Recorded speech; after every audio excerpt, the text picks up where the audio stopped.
नमस्कार, मैं हूं निकिता शर्मा। सुजस के खास कार्यक्रम हमारे सीएम में आपका स्वागत है। मुख्यमंत्री श्री भजनलाल शर्मा की नीतियों से प्रदेश खुशहाली के रास्ते पर तेजी से आगे बढ़ रहा है। प्रदेश के दूर दराज के क्षेत्रों में आमजन को बेहतर सुविधाएं मिल रही हैं, जिससे प्रदेश विकास और बदलाव की नई इबारत लिख रहा है। आइए आपको दिखाते हैं वो खबर जिसमें मुख्यमंत्री श्री भजनलाल शर्मा का विकास का विजन साफ दिखाई दे रहा है। तो आइए देखते हैं हमारी खास रिपोर्ट। भजनलाल कैबिनेट के बड़े फैसलों का असर अब आने वाले समय में पूरे राजस्थान में दिखाई देगा। सरकार ने एक तरफ औद्योगिक नीति 2026 को मंजूरी देकर प्रदेश के हर जिले की विशेष पहचान बनाने का संकल्प लिया है, तो वहीं दूसरी तरफ पेंशन नियमों में बदलाव कर लाखों पेंशनर्स को बड़ी राहत दी है। इसके साथ ही कैबिनेट बैठक में मुख्यमंत्री श्री भजनलाल शर्मा ने कई ऐसे फैसले लिए जिससे न केवल शहरों बल्कि गांवों को भी मॉडर्न आत्मनिर्भर बनाने का रास्ता साफ होगा। प्रदेश के उद्योग मंत्री कर्नल राज्यवर्धन सिंह राठौड़, ऊर्जा मंत्री श्री हीरालाल नागर और जल संसाधन मंत्री श्री सुरेश रावत ने कैबिनेट बैठक के बाद प्रेस कॉन्फ्रेंस की। इस दौरान उन्होंने बैठक में हुए महत्वपूर्ण फैसलों के बारे में जानकारी देते हुए इसे विकसित राजस्थान 2047 की दिशा में बड़ा कदम बताया।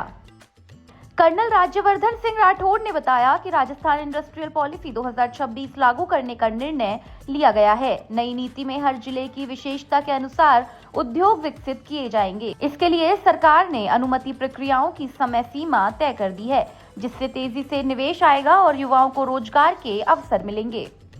राजस्थान सरकार कुछ निर्णायक कदम उठा रही है, कुछ नीतियां ऐसी बना रही है जो मात्र नीति तक सीमित नहीं, बल्कि राजस्थान के अंदर अगले 25 वर्ष तक कम से कम राजस्थान की आर्थिक ताकत, युवाओं के लिए रोजगार और इंडस्ट्रियलाइजेशन का माध्यम बन रही है। राजस्थान का युवा हो, वो अंतर्राष्ट्रीय दुनिया के साथ मुकाबला करना चाहता है। राजस्थान की बेटी हो, वो एंटरप्रेन्योर बनना चाहती है। राजस्थान का किसान हो, वो अपनी मूल्यवर्धन करना चाहता है अपने खेत के अंदर। और इसी से संबंधित कैबिनेट ने जो निर्णय लिया वो इन्हीं एस्पिरेशंस, आशाओं को पूरा करता है। प्रधानमंत्री मोदी जी ने विजन रखा है 2047 तक का, किस तरह से एक इकोनॉमिक ट्रांसफॉर्मेशन पूरे देश में आए। उसी दिशा में माननीय मुख्यमंत्री भजनलाल जी ने कैबिनेट के माध्यम से कुछ निर्णय लिए हैं, जिसमें सबसे पहला है राजस्थान की इंडस्ट्रियल डेवलपमेंट पॉलिसी 2026। ये पहली बार है राजस्थान के अंदर जहां इंडस्ट्री के अंदर शामिल करा गया है GCCs, global capacity centres, hotel, data centres, warehouses, IT services, recycling plants, logistics, इन सब को, चाहे रेवेन्यू हो, चाहे रिको हो, चाहे पूरा का पूरा अलग अलग विभाग हो, सब के अंदर मान्यता दे दी गई है कि ये अब इंडस्ट्री के अंदर आते हैं। हमें 30 लाख करोड़ की इकोनॉमी पहुंचना है और उसी दिशा के अंदर हर जिलेवार इस पॉलिसी को लागू करा जाएगा। हर डिस्ट्रिक्ट के अंदर उसकी एक अपनी आर्थिक आइडेंटिटी होगी, हर जिले की अपनी आर्थिक आइडेंटिटी होगी। जैसे नीमराना के अंदर एडवांस्ड मैन्युफैक्चरिंग होगी, भिवाड़ी के अंदर सेमीकंडक्टर्स और लॉजिस्टिक्स की ताकत होगी, जयपुर के अंदर जीसीसीज, ग्लोबल कैपेसिटी सेंटर, स्टार्टअप्स और डिजिटल इकोनॉमी होगी, भीलवाड़ा के अंदर टेक्सटाइल होगी, उसी तरह जोधपुर के अंदर हैंडीक्राफ्ट्स का इकोसिस्टम और बढ़ेगा, बाड़मेर के अंदर एनर्जी होगी, ऊर्जा होगी और हैंडीक्राफ्ट होगा, उसी के साथ जैसलमेर के अंदर इंडस्ट्रियल कनेक्टिविटी होगी। ऐसे अलग अलग जिलों के अंदर सबकी अपनी खूबी होगी, अपनी पहचान होगी। राजस्थान कैबिनेट ने पेंशन नियमों में संशोधन करते हुए प्रदेश के लाखों पेंशनर्स को बड़ी राहत दी है। कर्नल राठौड़ ने बताया कि पेंशनर्स को मोबाइल से जीवन प्रमाण पत्र जमा करने की सुविधा देने का फैसला किया गया है। दिव्यांगजनों को अब केवल एक बार प्रमाण पत्र देना होगा, वहीं नॉन गैजेटेड अधिकारी भी प्रमाण पत्र जारी कर सकेंगे। सरकारी कर्मचारियों के लिए सरकार ने पेंशन आसान करने के लिए कुछ निर्णय लिए। राजस्थान सिविल सेवा पेंशन नियम 1996 में 3 प्रमुख संशोधन किए गए। नियम 67 में जो दिव्यांग बच्चे हैं उनके लिए अभी तक हर 3 साल के अंदर विकलांगता का प्रमाण पत्र जारी करना पड़ता था, ऐसी बाध्यता थी। लेकिन अभी कैबिनेट में निर्णय लिया गया है कि ऐसे विशेष योग्यजन जो बच्चे हैं उनको केवल एक बार ही प्रमाण पत्र जारी करना होगा। दूसरा, नियम 134 में संशोधन किया गया है। पेंशनर्स को अब मोबाइल ऐप द्वारा अपना फेस ऑथेंटिकेशन टेक्नोलॉजी के माध्यम से वार्षिक जीवन प्रमाण पत्र प्रस्तुत कर सकते हैं, ऐसी सुविधा दी गई है। पहले इसमें आपको ई मित्र के पास जाना पड़ता था या SSO ID से साइन इन करना पड़ता था। अब अपने मोबाइल से भी अपना जीवन प्रमाण पत्र वो दे सकते हैं।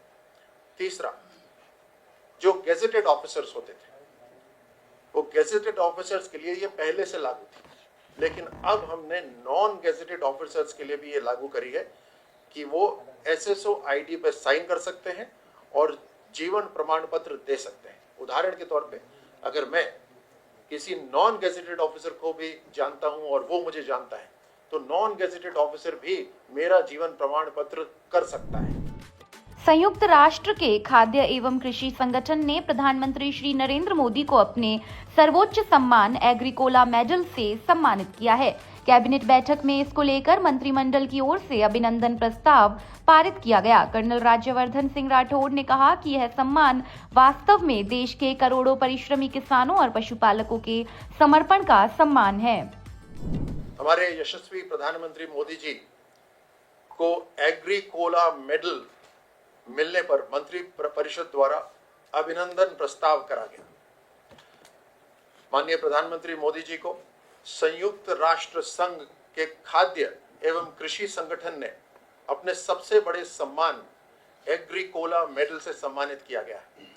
आज मंत्रिमंडल ने प्रधानमंत्री मोदी जी के इस सम्मान से हमारे देश के किसानों को जो सम्मान मिला है, हमारे देश के पशुपालकों को जो सम्मान मिला है, उसको ध्यान में रखते हुए प्रधानमंत्री मोदी जी को बधाई दी है।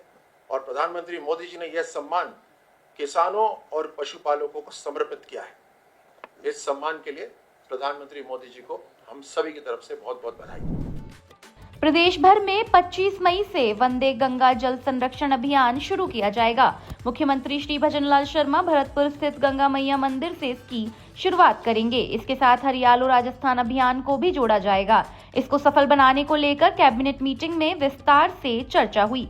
जल संसाधन मंत्री श्री सुरेश रावत ने बताया कि प्रभारी मंत्री इस अभियान की मॉनिटरिंग करेंगे और उत्कृष्ट कार्य करने वाले लोगों एवं संस्थाओं को सम्मानित किया जाएगा।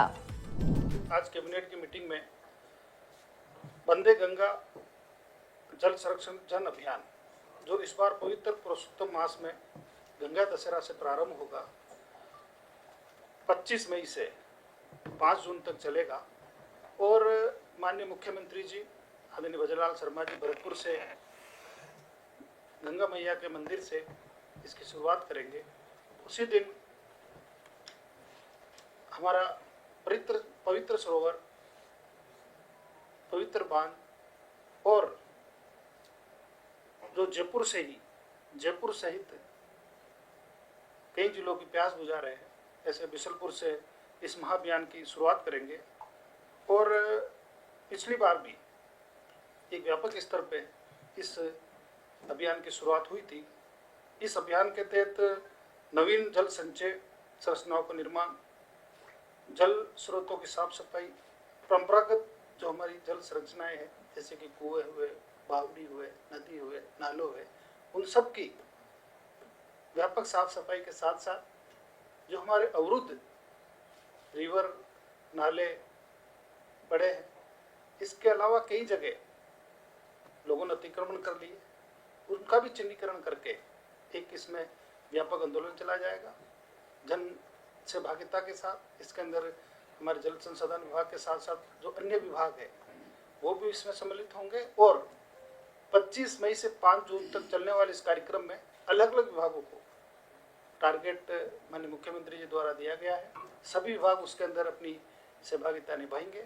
और इसी के साथ जो हमारा हरियाणा राजस्थान है, इसके तहत भी जो पूरे राजस्थान प्रदेश में 19 करोड़ से अधिक वृक्षारोपण हुआ है, वो अभियान भी इसी के अंदर जुड़ा है। इसी अभियान के तहत हम एडवांस के अंदर गड्ढों की खुदाई भी करेंगे और इस तरह से इस अभियान को हम एक व्यापक और इसको एक जन चेतना का इसमें स्वरूप देंगे।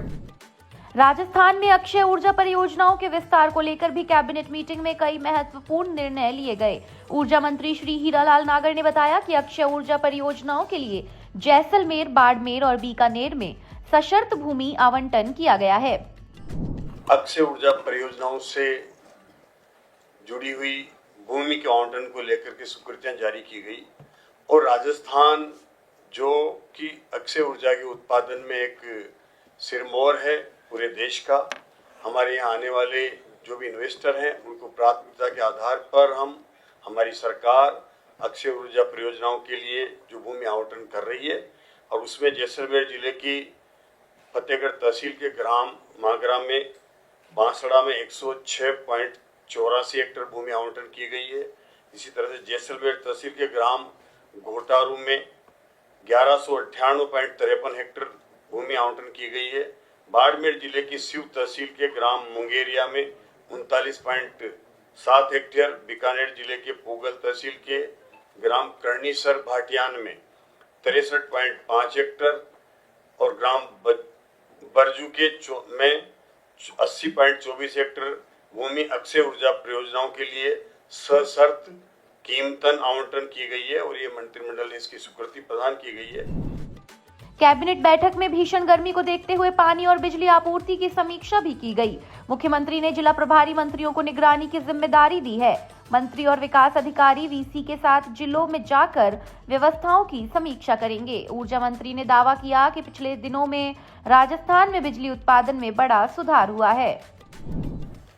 हमारे प्रदेश में जिस तरह से गत दिनों से भीषण गर्मी पड़ रही है और उस गर्मी को देखते हुए मंत्रिपरिषद की बैठक में पानी से लेकर के और बिजली तक की भी जो आवश्यकताएं हैं और उसकी आपूर्ति को लेकर के एक समीक्षा की गई है और उसमें दोनों विभागों ने अपनी समीक्षा में गर्मी की आवश्यकताओं को देखते हुए पेयजल की सप्लाई को लेकर के और अपनी जो भी परेशानियां थी और जो आगे की आने वाली संभावनाएं उसके बारे में मंत्रिमंडल को अवगत कराया है। माननीय मुख्यमंत्री जी ने निर्देश दिए हैं कि अपने अपने प्रभार वाले जिलों में मंत्री वहां जाकर के या वीसी के माध्यम से इस पेयजल की स्थिति का नियमित रूप से समीक्षा करें और उसकी उपलब्धता को सुनिश्चित करने के लिए जो भी आवश्यक कदम उठाएं उस पर उन्होंने निर्देश दिए गए। हम बिजली की उपलब्धता हो, पेयजल की आपूर्ति हो, वो दोनों में हमारी जो प्रगति है उसकी समीक्षा की गई।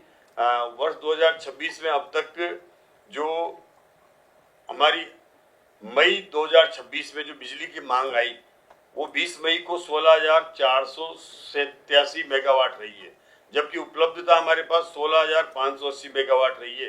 अर्थात हमने जो पीक डिमांड आया अभी इस मई में उससे भी ज़्यादा हमारे पास बिजली की उपलब्धता रही है और ये पिछले वर्षों की तुलना में एक उल्लेखनीय सुधार बिजली के क्षेत्र में हुआ है और ये हमारी मुख्यमंत्री जी के नेतृत्व में जो दूरदर्शी निर्णय लिए गए उसके आधार पर ये पहल हम कर पाए हैं। भजनलाल कैबिनेट के इन अहम फैसलों से राजस्थान में विकास को नई दिशा मिलती नजर आ रही है। जहां एक और औद्योगिक नीति 2026 से निवेश और रोजगार को गति मिलने की उम्मीद है, वहीं दूसरी ओर पेंशन सुधार, जल संरक्षण अभियान और ऊर्जा क्षेत्र में लिए गए निर्णय प्रदेश के समग्र विकास को नई मजबूती देंगे। सुजस के खास कार्यक्रम हमारे सीएम में आज के लिए इतना ही। फिर मिलेंगे मुख्यमंत्री श्री भजनलाल शर्मा के नेतृत्व में विकास की किसी नई कहानी के साथ। तब तक के लिए देखते रहिए सुजस समाचार। हमारे चैनल को लाइक, सब्सक्राइब और शेयर करना ना भूलें। धन्यवाद।